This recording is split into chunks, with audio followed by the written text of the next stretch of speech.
Hey there, guys. Coruscant23 here. Sorry, not Coruscant23. Sorry, Core's Game Rants and Streams here. Yeah, I don't know why I just used that phrase. Oh my god, I'm so sorry. Anyways, this one is kind of relates to G4. Now, quick recap for those who don't know what G4 is. G4 was a cable channel back in the day. Originally they were first known as Tech TV, which had a lot of different type of shows, and then it merged with G4, and now it's just called G4TV. And G4TV had a lot of interesting shows. The three most popular ones were Attack of the Show, Xplay, and Ninja Warrior. Now there were some other ones like Cops and stuff, but those really aren't really like interesting shows at all, unless of course you really are really into that. Because I know I met someone in my life back in the day around I think like 2015 or 2016, and my god, he was he was just basically, I feel like, trying to put on persona as he wanted to like be a cop for some reason. I'm not going to go into details because that's not part of what I'm talking about. But what I am talking about is everything related to what currently has been going on with G4 TV. Now, several weeks ago, G4 TV, I think it was on their Xplay channel, they threw a lot of gamers under the bus. Pretty much calling out sexist, because the fact is that this one chick known as Frost, I forget her name, but essentially, she had a major meltdown and she threw a whole bunch of random ass crap at. Yeah, she pretty much took a shit on all of his gamers and stuff like that. And yeah, you can watch a whole bunch of those videos. A whole bunch of videos. There's a lot of different ones. Coring has one. Kyle something. He has I believe his name's Kyle. Hold on. Let me double check that name because I'm Ryan Kennel. Sorry, I meant Ryan Kennel. Sorry, not Kyle. I don't know why I said that. Yeah, Ryan Kennel has some of that. Let me see who else. The Yellow Flash, he also has some of that as well. So if you're interested and you want to hear like what went on, definitely check out their channels. They'll have a whole bunch of stuff there. But this one, I kind of like, the reason why I brought up G4TV is because I wanted to go into talking about one of their recent reviews, because this one has a lot to do with a game that came out like, what was it, like 2013, 2014, 2015, somewhere around there. Yeah, it deals with that. So, what kind of game am I actually talking about that they did a review for? Well, it's part of a series. I'm sure a lot of you guys have heard of it. I know there are some people out there that really have no idea what kind of game it is.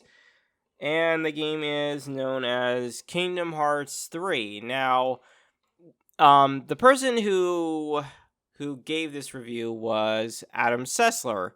And I have now officially labeled him as the gamer hater, essentially, because he's well, not only that, but he also has a big beef with a lot of the quote-unquote Republicans. I'm not going to go into details because obviously I'm trying to keep politics out of my YouTube channel my YouTube channel and content as much as possible. So I'm going to pretty much, as I said before in the last video, I'm trying to work on keeping it down so I don't end up, suffering so much backlash.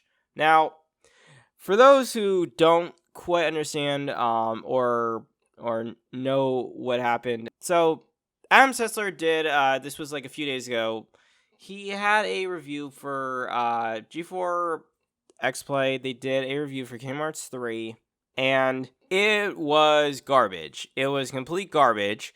The first minute to 2 minutes was nothing but like, let's see, one chick writing, sending a quick note, quick letter to Adam, telling him to, something about reviewing Kingdom Hearts 3, and then of course somehow or another, one portion there's some guy who he decides to cosplay as Sora from Kingdom Hearts, and I don't know why you would do that when you're giving a review.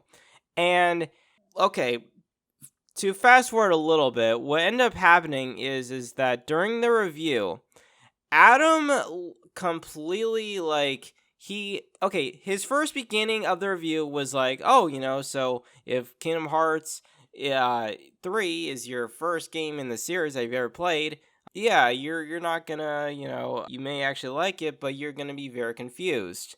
And yeah, and then eventually, he also talked about how he pretty much, doesn't like any Disney characters whatsoever, because I guess pretty much he's a Disney cartoon hater as well, not just a gamer hater, but he also hates that, and he really doesn't understand the whole entire story, and then, so he just basically gave it like a 1 out of 5, and then, of course, cut, basically, I think like 2 minutes, 30 minutes in, or 30 seconds in, he then, it then cuts to him having a conversation with this guy who's dressed up as Sora, and he tries to explain it, but he does a poor job of explaining it, so, yeah. I'm gonna just go ahead and I did add some clarification notes under their comment section for that review, so, if you want to go, well, it's under, I think, Core Sonic 23. So if you want to go check that out over on G4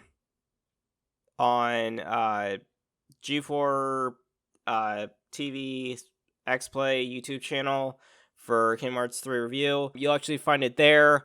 And so there's 2 posts I actually added. The first one was the list of every single game from order, and not by, the dates they were released, but basically by the way how they start. That's how it went. So you can look it through there. All right. Now, adding all that in and into what I said. Okay. So Kingdom Hearts 3, and I remember I did a review for this back on my Core Sonic 23 channel back when it had like 400 and something. I think it was like 400. Yeah, 400 and 450 something subscribers, but I decided to get rid of it because it's a long story. But if you guys want to know more about it, just go ahead and leave your comment in the comment section down below. I'll give you a full entire detailed response for that one. Okay? But the thing is that so Kingdom Hearts starts out.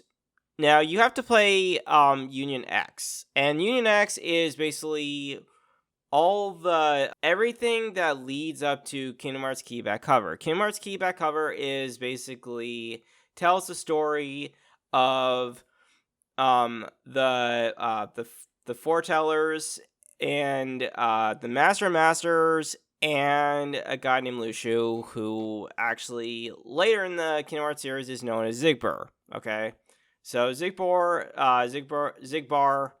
God, I don't know why I'm having such a hard time pronouncing this, but whatever. Anyways, yeah, and the whole entire Kingdom Hearts thing, Zigbar was actually Lucio in the beginning. Now after Kingdom Hearts back cover, that's when the name Lucio just was lost in translation, and his name just went by Zigbar or Brig if you want to go by that. And so the whole thing with foretellers, there were 4 of them. Let's see, there was Era. Ava, oh my god, and oh my god, I keep forgetting the other two names, the other ones as well. But essentially, they were all just, they all just, they're fighting amongst each other, and then one of them had one of the pages that was missing from their copies of the book, which tells the story of what's gonna happen in the upcoming future. And then eventually the story officially ends where Master disappears. Lushu takes off with a black box, which he hides in a very hidden location. And then Kingdom Hearts 3, that's when Pete and Maleficent actually end up going into searching for his black box.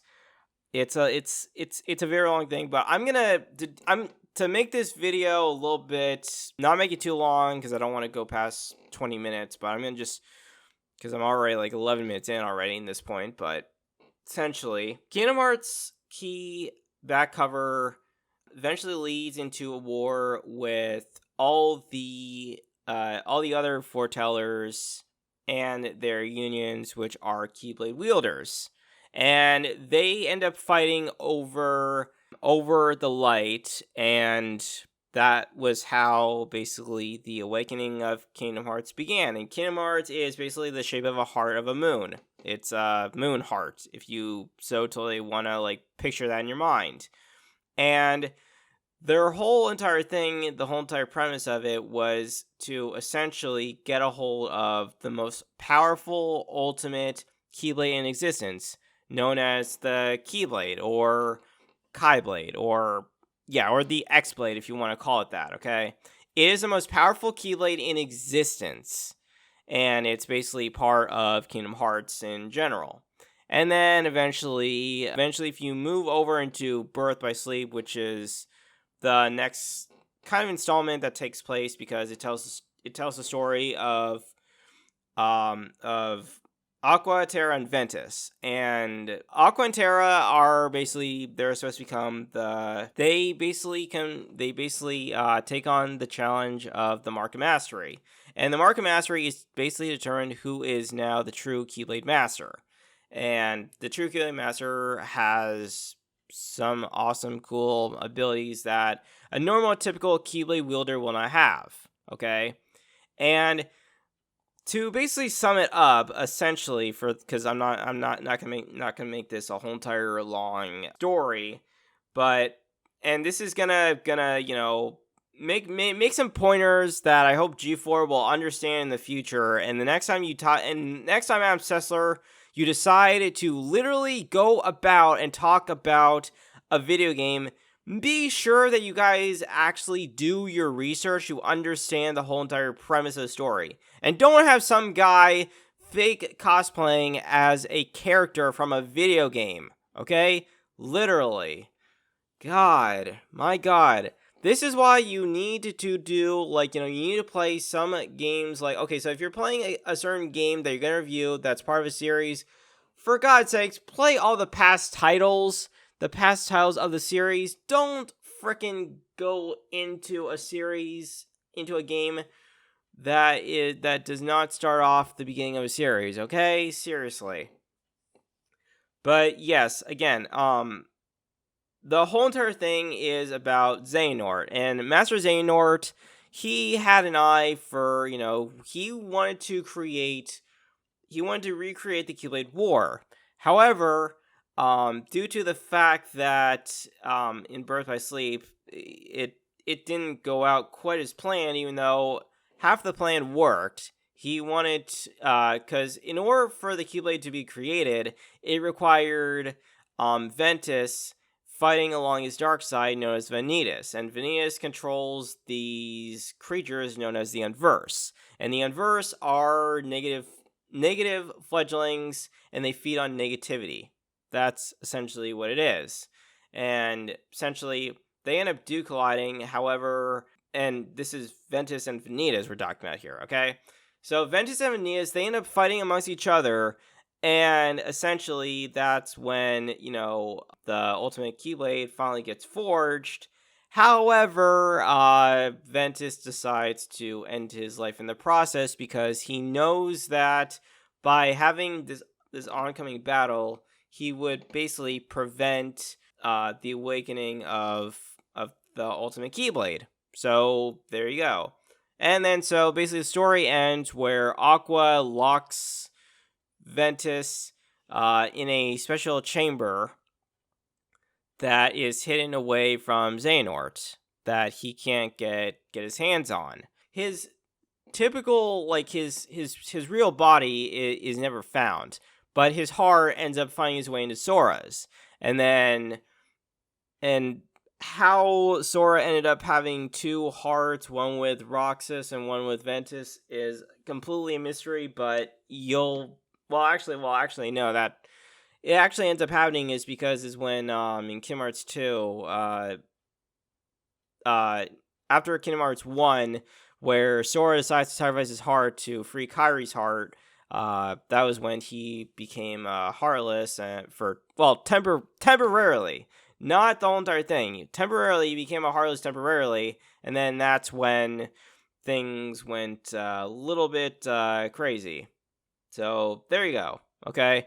Now I know I know everything I'm saying here is really, really confusing to a lot of you, and honestly, I don't blame you. Okay, this is a story that Tatsuya Nomura put together. Okay, it's his thing. Okay, he made this whole entire story so convoluted, it's crazy, and a lot of people tend get really, really confused because the fact is he released each game in a very, very sympathetic, terrible order. Okay, he really when Kingdom Hearts first became an actual series, he should have released back cover and Union X. Okay, or just first release the mobile version for smartphones. But I understand that, because, during 2005, smartphones weren't, they weren't created back then, okay? But it wasn't until, till 2007 or 2008, which was when, smartphones became a thing, because, that was when, Steve Jobs created the first iPhone, okay? And I remember how crazy everyone was, but one thing that they never talked about was also about the Android phones. And that was, that's a completely off-topic story for another day. But essentially, the whole thing with Kingdom Hearts is that there's a lot of plot holes and things that really don't make any sense whatsoever. But hey, I don't blame a newbie who wants to get into playing the Kingdom Hearts games. Okay, I was a I mean, I kind of am still a Kingdom Hearts fan, but I'm not at the same time, because after Union X, the playability of Union X and Dark Road got taken away from me. That was, Now, to understand Xehanort's backstory, if you wanted to, you would just have to play or watch the Kingdom Hearts Union X Dark Road. And with that one, it just basically tells the story between Eric Kiss and Master Xehanort. And this world called Escala Ekalum or something. It's a very weird name to pronounce, honestly. But yeah, that was basically a school for you to become a Keyblade wielder, and a Keyblade master as well. So that's the thing. But yes, and then Kingdom Hearts really just talks about the whole entire story with, Sora, Riku, and Kairi eventually going off and eventually, seeking out what's going on in the world, and Sora, wanting to, find his best friends, Riku and Kairi. Sora ends up meeting up with Riku, and then, of course, that's when, Riku somehow ends up turning traitor, and you get the idea, and you understand the story from there, and then that's when, eventually leads to Sora fighting Ansem. But the thing is, Master Xehanort, well, he eventually, the Kingdom Hearts fans dub him as Terranort, because Master Xehanort, what he did was, he transported his heart into Terra's heart, in which case, then he decided, because he figured, okay, you know what, my body is too old. Okay, in order for me to see my whole entire plan to go to fruition, I need a body. I need a younger body suitable enough for me, so that way I can see beyond the Keyblade War and everything else. And that's how, Terranort was created. And he's actually the very first Xehanort. And when he was Ansem the Wise's apprentice, he took Ansem's name, and that's how in Kingdom Hearts, Sora ends up fighting Ansem, because it was Ansem the Wise's name that was stolen by his apprentice. So there you go. Okay. And yeah, and then Kingdom Hearts 3 just basically continues on from there. So that's how you kind of need to understand the story, by going from there. Okay, and Recoded is just basically like talking about the whole entire data scenario within Jimmy's journals. It's not really necessary, like, to the actual story, but the ending kind of has something amongst that, I guess. And Dream Drop Distance is just basically a mark of mastery between Sora and Riku, and, well, Sora failed because he let Master Xehanort, or the team of Xehanorts, to take control over him. So there you go. And I don't know how Zigbar is still in there. I'm not sure how he managed to turn himself into Xehanort. It's a freaky thought of an idea, but I'm sure there's some awesome YouTubers out there that can really explain the story better, okay? Now, I'm not a super major gigantic expert in telling the story, but you get the idea, okay? See, that's why, Adam Sessler did a terrible job, is because he really did not play through the game, okay? He did not play through the game of Kingdom Hearts. He did not play Kingdom Hearts Birth by Sleep. He did not play, he did not watch the movie of Kingdom Hearts Key Back Cover, because if he did, he would understand the story better, okay? And yeah, and then of course, Fragmentary Passage is basically Mickey's telling the story of how he managed to end up in the Realm of Darkness, and yeah. But yeah, that's basically pretty much in a nutshell. Okay, I think I've kind of expressed that enough in some way, shape, or form. And yeah, but other than that, the whole thing is that Kingdom Hearts 3, it's actually a 4 out of 5. It's not a 1 out of 5. Okay. It's a 1 out of 5 from Adam Sessler, but it's a really 4 out of 5. And if you ask any Kingdom Hearts fan, they'll tell you exactly the same thing as I said, okay? Because they and myself know more about the Kingdom Hearts series, more than other people do who have never really touched the game in their lifespan. Hell, I told a coworker about it, and she had no idea about Kingdom Hearts, and I'm like, seriously? How do you not know about Kingdom Hearts? It's a freaking goddamn great series. You should play it. But I know, like, currently, I kind of actually got her into trying to get her pretty much into anime. She just started watching Bleach because, obviously, she's never really watched a lot of anime. I mean, except that I think she told me that her brother, always just ends up talking about between Bleach and Naruto. So she knows a little bit of Naruto, but she doesn't know much about Bleach. So yeah, one coworker and myself actually told her about it. Although he told me that I guess they're adding more plot holes and stuff within the Bleach series, and I'm like, oh my god, seriously? Yeah, these days I cannot watch Bleach for the life of me. I can only get past the first two arcs.